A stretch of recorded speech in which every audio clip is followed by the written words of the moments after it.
I think when he walked into that and he saw it, he wanted to make sure that people knew that what you're hearing on television or in reports about this rift, I have the utmost respect for you. I honor your service.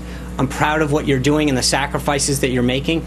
And I think that he wanted them to know that you see and hear all this stuff on TV about this rift that so-called exists, and clearly it doesn't matter. Like, don't believe what you're hearing. Know that I have a tremendous amount of respect for you. I appreciate everything that you're doing, and I think that's why he wanted to do it, is to make sure that they understand, they heard firsthand how much he respects them, how much he wanted to dispel the myth that there was a quote-unquote rift. But in terms of the crowd size issue, why bring that up at the CIA, and why did you come out Saturday afternoon to talk about that?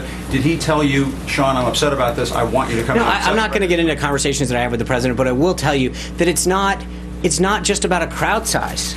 It's about this constant, he's not going to run. Then if he runs, he's going to drop out. Then if he runs, he can't win. There's no way he can win Pennsylvania. There's no way he can win Michigan. Then if he won, it's, oh, he didn't. There is this constant theme to undercut the enormous support that he has. And I think it's just unbelievably frustrating when you're continually told it's not big enough, it's not good enough, you can't win. And hold on, let me just, because I think it's important. He's gone out there and defied the odds over and over and over again. And he keeps getting told what he can't do by this narrative that's out there, and he exceeds it every single time.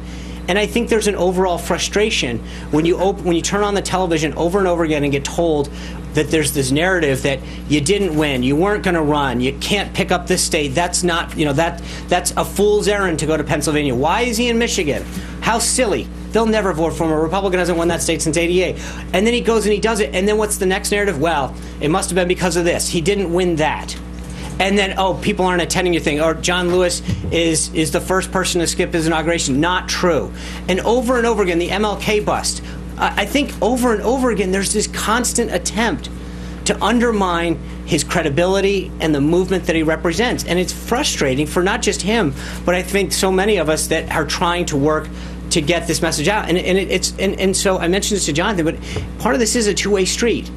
Like, we want to have a healthy dialogue, not just with you, but with the American people, because he's fighting for jobs, he's fighting to make this country safer. But when you're constantly getting told that can't be true, we doubt that you can do this won't happen, and that's the narrative when you turn on television every single day, it's a little frustrating. And I think that for those people around him, his senior team especially, but so many of the other folks that are either here in the administration, they gave up their time during the transition, they left a job to work for 3 or 4 weeks because they're so committed to having his nominees get through. It's a little demoralizing to turn on the TV day after day and hear, can't do this guy's not going to get confirmed, no way they're going to go through. But isn't that just part of the conversation that happens in Washington? No, it's not. I think comes with being president of the United States and working at the White House. Look, I've been doing this a long time. You've been doing this too. I've never seen it like this, Jim. I've never, and again, I'm not looking to go back and forth, but you're asking for an explanation.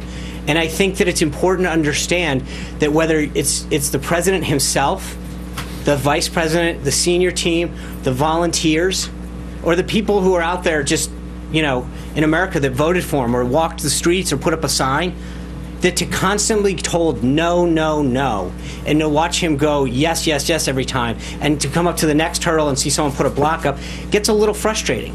And I think that we are, and so you see this historic thing, and he stands there at the Capitol, and I was not that close, but on the platform, and you look out, and it's an amazing view, and it's just so many people who got in long lines, who had to go around all this different stuff to get in, and that was for the first time that we did have to go through fencing that far out, and then to hear, well, look at this shot, and it wasn't that big.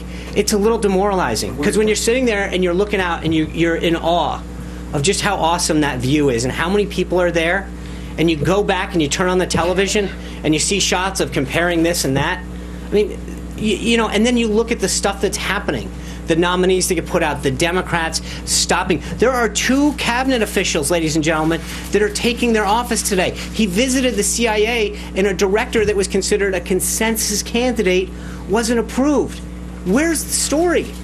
And I think that is there a fair criticism that you've got bigger fish to fry? Like, why worry about a couple of tweets about crowd because sizes. it's not, because that's what I'm saying. You're minimizing the point here, Jim. It's not about one tweet. It's not about one picture. It's about a constant theme.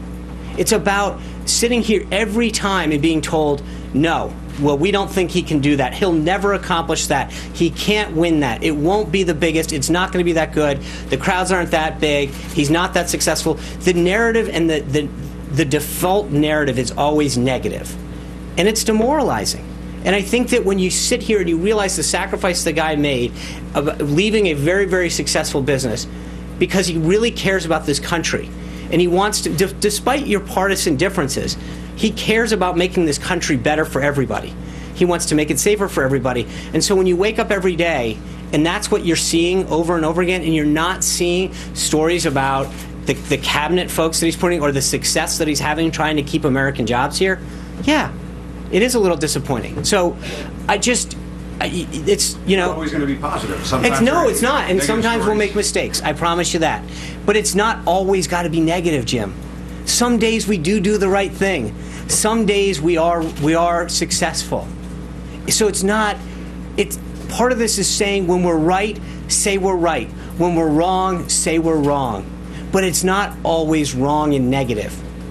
There's a lot of things that he's done already, a lot of amazing people he's appointed, a lot of success that he's having.